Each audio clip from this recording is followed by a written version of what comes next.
Esta fue la primera, pero no la última. Cádiz inauguró la segunda fase de movilizaciones sindicales contra la crisis y por los derechos de los trabajadores. Las consignas estaban claras, y es que los motivos son de sobra conocidos. Según los sindicalistas, la crisis está siendo utilizada para retroceder en derechos laborales y no es digno que algunos sigan obteniendo beneficios mientras muchos trabajadores han perdido su empleo y otros tienen su convenio paralizado. Estamos de nuevo en una jornada de reivindicación, manifestándonos aquí hoy en Sevilla, y en este caso también es en defensa, como no podía ser de otra manera, del trabajo, del empleo, y persiguiendo el objetivo que entendemos que se debe de cubrir ahora mismo, que es el de desbloquear la negociación colectiva, por tanto de exigencia a la patronal para que la negociación colectiva pueda ser una negociación colectiva eficaz, válida.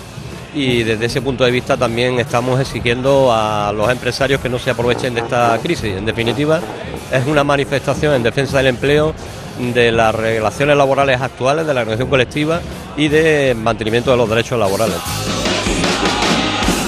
Esta es la respuesta de los trabajadores, esas personas que tienen que levantarse cada día a las 5, las 6 o las 7 de la mañana para intentar llegar a fin de mes. Muchos de los manifestantes de hoy ya han perdido su empleo, por eso en Cádiz, Málaga, Sevilla y Madrid exigen que no paguen la crisis los trabajadores.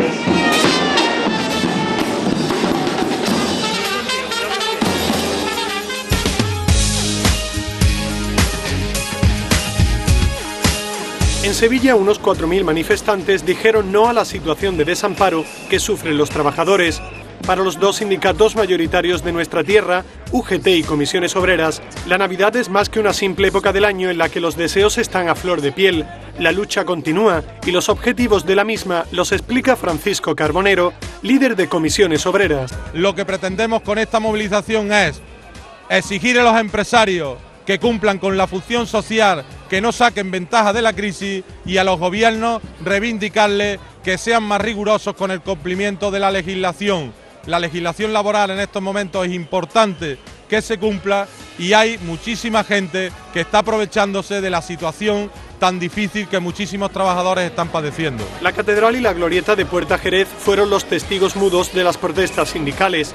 Un cortejo pacífico que puso de manifiesto la ambición especuladora de la banca en tiempos de crisis, en lugar de abrirse a la sociedad y facilitar créditos a las familias y las pequeñas y medianas empresas. Como se esperaba, la clase trabajadora de Sevilla y la mayoría social sevillana está respondiendo a la llamada de los dos sindicatos para cubrir ese doble objetivo: exteriorizar en primer lugar nuestra preocupación por la crisis y en segundo lugar exteriorizar nuestras propuestas de solución a la crisis que también existen. Una semana antes, en Málaga, 7.000 trabajadores salieron a la calle para reivindicar la necesidad de democratizar la negociación colectiva. Los sindicatos van a procurar con estas medidas que los derechos adquiridos a través de la lucha sindical durante tantos años no se queden en el camino a la salida de esta crisis. Por eso la principal exigencia es muy clara. Fundamentalmente el empleo, la necesidad de empleo de los que tienen los trabajadores y las trabajadoras de Andalucía, la necesidad de que los gobiernos pongan en marcha planes de empleo dirigidos especialmente a los jóvenes en este contexto de crisis y a los colectivos sociales con mayores dificultades para acceder al empleo, que se pongan medidas en marcha que garanticen que las empresas, las microempresas y los autónomos puedan atravesar la crisis y garantizar con ello el empleo que mantienen, y fundamentalmente la defensa al derecho a la negociación colectiva. Estos son los miles de andaluces que se desplazaron hasta Madrid para finalizar en la capital de España las manifestaciones convocadas.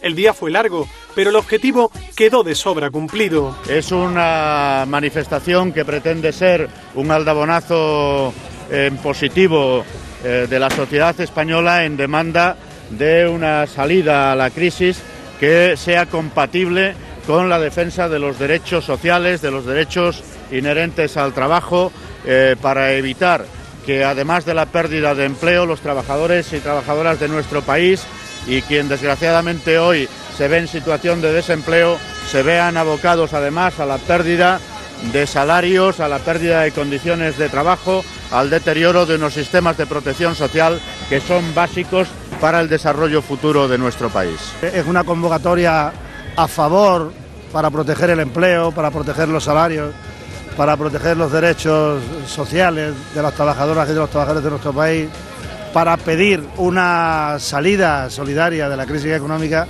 es un éxito muy contundente, a mi juicio. Es una expresión de una gran fuerza tranquila, democrática, sindical, que quiere que los sacrificios de la crisis económica se repartan de manera equilibrada. Con el nuevo año, los sindicatos esperan que la tensión se reduzca y que los causantes de la situación de asfixia actual que vive la clase trabajadora cambie su actuación. Escrita a golpes de sufrimiento, UGT y comisiones obreras ya tienen redactada su carta para los Reyes Magos.